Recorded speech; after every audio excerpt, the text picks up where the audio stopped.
Hello, and welcome to Archetype Builds. This is a channel where we take a paragon, kind of a stereotype of fiction or fantasy, an archetype, if you will, and we show you how to build it for your Dungeons & Dragons character. But that's not what we're doing today.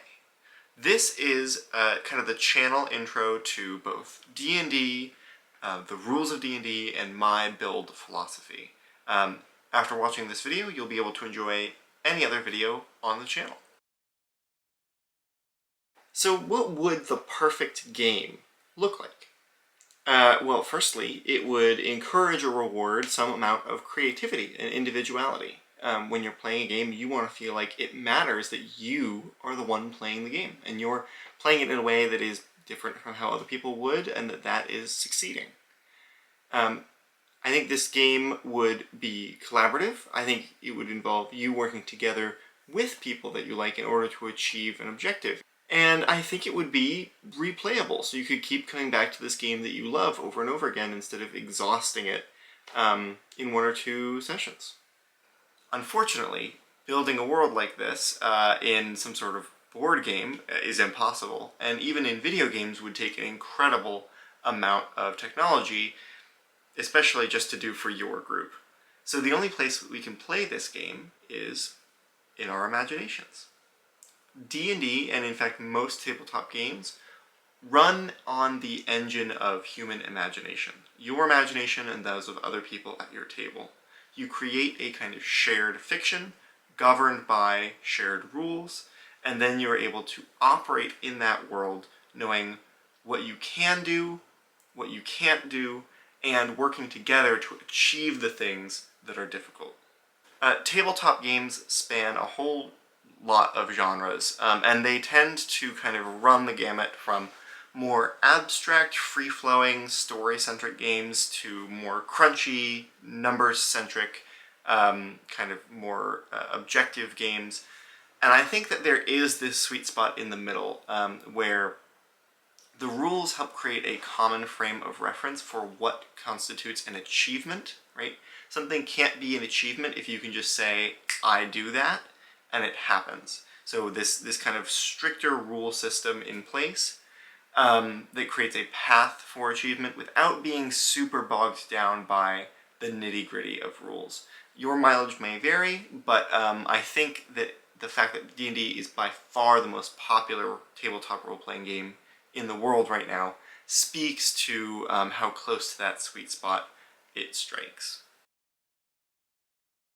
D&D in particular is made up of both this kind of combat, action-oriented, very rules-centric play, and this fuzzier role-play style storytelling. Your table might vary in how much of these two components it contains. Some tables are almost all role-play, with the point of the game being to inhabit your character and have drama and discussion and romance, all without ever picking up a sword or rolling initiative or doing any of those things. Your table might be much more combat focused, with lots of dungeon crawls, kind of Adventure League style combat after combat after combat. I submit to you, regardless of which of those two is true, that it is always useful to have a well thought out character concept. And when I say well thought out, I do in part mean mechanically powerful. Having a character that is either purposefully hamstrung or kind of jokingly inept is fun maybe for a little while, but D&D tends to take place over a long period of time. Many hours to a session, many sessions to a campaign. And in my experience, that joke always gets old. Say you create a character that only uses a candlestick as a weapon, and your DM is following the rules, and so that's an improvised weapon, and you're doing, 2 damage on a hit.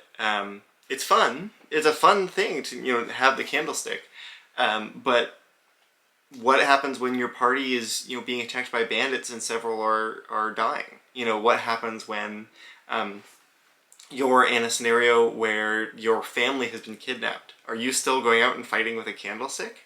Why? Or maybe you're playing a wizard who takes kind of the bare minimum intelligence and acts like an absolute buffoon and doesn't take proficiency in anything related to, you know, intelligence like history or arcana. Well, you were the wizard. You know, you were the person who was supposed to be good at those things. Now when your party needs to remember something important from history or analyze some piece of spell work, you're kind of letting everyone down. And it might be funny, but for a long-term campaign, remember you're working together with your party to achieve things that are difficult to achieve. And so I think that all of these kind of joke builds, what they end up coming down to is you can act dumb while actually having the numbers to back you up if you need it. You can use a candlestick, but then when you want to pick up a greatsword, you want to have the strength and the great weapon fighter and everything else that you need to be exceptional at that. So you want to build a mechanically powerful character, one that's capable of great feats when you want to perform great feats. But you also probably want a specific type of character. You've got something in mind for how you want that character to act, how you want them to, you know, be able to attack and interact with other people. Maybe that archetype in your mind is based on examples that you've seen in TV or on movies or read in books. And you are looking for something in the rules that says you can be that. With over 50 playable races across all the published materials, 12 classes, over 100 subclasses, not to mention the feats and the spell choices and the optional selections, there's a lot to consider, and it's not so easy to decide what your character should choose in order to be mechanically sound. And hopefully that's where I come in. This channel takes those archetypes, those ideas from fantasy or fiction.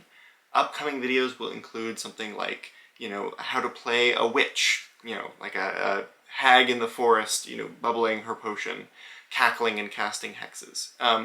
A pirate, you know, leaping onto the deck of a ship, swinging on ropes, fighting with cutlasses. We are going to be looking at how to play a shaman, how to play a Disney princess, how to be like Poison Ivy or, you know, a plant-based hero. All of these things, there are no one-to-one classes in the game. You have to think about all of these different mechanics like feats and ability scores and gear and how you want that to look. We're going to take archetypes that people are probably familiar with. We are going to build them, and we're going to show you how you can kind of do that level progression as you are continuing in your campaign. The videos are quick, they're supposed to be simple, easy for you to get going, and for every build that I do character sheets for level 1, 3, and 10. 1 and 3 being some of the most common starting levels for campaigns, and 10 being kind of the end point of my build. And I put them up on my Patreon. So if you subscribe for even just $1, you get access to those character sheets, you can download them, and then you can take them to your table, fill out all the extra details, and play. It's just that simple. Remember that your DM is more or less synonymous with the game that you're playing. So anytime you have a question about the rules, you want to check a build by someone, you want to make sure that the decisions that you're making make sense for your game at your table, always talk to your DM. Hopefully they're open to a lot of questions, and maybe even they'll be excited to have you be so excited and invested in the game. For everything that I put out there, I make certain assumptions, and checking those assumptions by your DM is going to be a critical part of using my builds at your table. So what are you actually doing when you're creating a Dungeons & Dragons character? Well, the first thing you're doing is you're choosing their stats. These are kind of the characteristics of the person that you're playing. It's how smart they are, how charismatic, how strong, how quick are their reflexes. There are 6 stats in D&D, and there's a lot of ways of choosing them that I won't go into, but choices later down the line will be impacted heavily by these stats. You're also choosing your race. For human beings, race usually means, you know, skin color, where you're from, In D&D, it's closer to like what species you are. So you can be kind of an orc, or a goblin, or a dwarf, or an elf, or a mer person. And each of these has slight differences associated with it. Usually races have some sort of unique ability. In the past they had stats that were specifically tied to the race. So for instance, orcs were stronger than most other races. Elves more dexterous. Nowadays, usually that's variable and kind of caught up in the mix of choosing your stats. The next and definitely the most impactful decision you'll need to make is your class. Your class can be thought of as where your power as an adventurer comes from. So, if you are a barbarian, you are a very strong fighter, essentially. You run around the battlefield angry, destroying everything in your path. If you're a wizard, you're very scholarly, and you get that ability from scholastic, kind of book learning, intelligent analytics of magic that naturally exists in the world. There are many different classes, but all of them have a particular flavor to them, and certain unique abilities associated with them. And this will determine more than anything else your playstyle. There are also subclasses, which are chosen either at first, second, or third level, which is going to add a little bit of additional flavor to the class that you have. Most subclasses play with the mechanics of the base class to enhance them in some way to make you better at something specific. There are over 100 subclasses amongst all the different classes, so this is a very wide palette to choose from.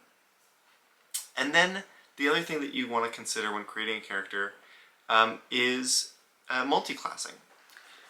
So with multiclassing, think of it like a Connect 4 board.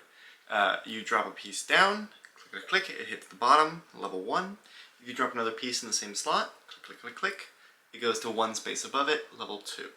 But you've got all these other columns that you can take a new level and drop into a different column, and take another level of wizard or sorcerer or cleric. There are unique interactions to how these classes fit together in multiclassing, but suffice to say, it is an option when planning out your character build. Because D&D is also a simulation of reality, the items that you have in your inventory also matter. This we might refer to as your gear. In certain cases, like if you're a fighter, what weapon you wield and what armor you wear is a key part of your fantasy for the character. But there are lots and lots of items that are listed in the Player's Handbook and the Dungeon Master's Guide for your inventory, and if you can think of it in kind of a medieval setting, you can probably convince your Dungeon Master to either let you buy it or create it somewhere in your world. So inventory is a huge part of the game. Difficulty is, I don't know what your setting is going to be like, or what your Dungeon Master is going to allow you to have access to, especially when it comes to magic items. These are items that are inventory items but have some magical benefit or effect.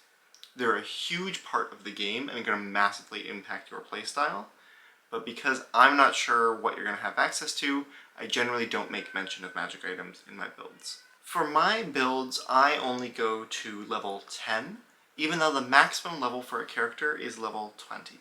The reason for this is, most campaigns, vast majority, don't reach high levels of play.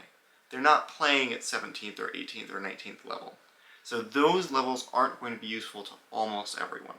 The other thing is, the abilities that you get early on in the first 5 levels, let's say, are something that is going to be a part of your core character the entire way through your campaign.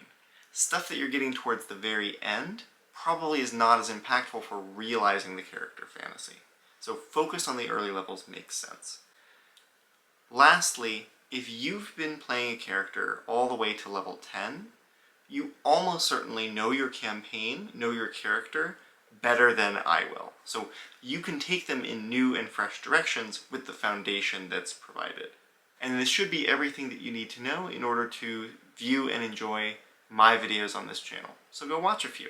I really appreciate it if you would like the video and subscribe for more of my builds.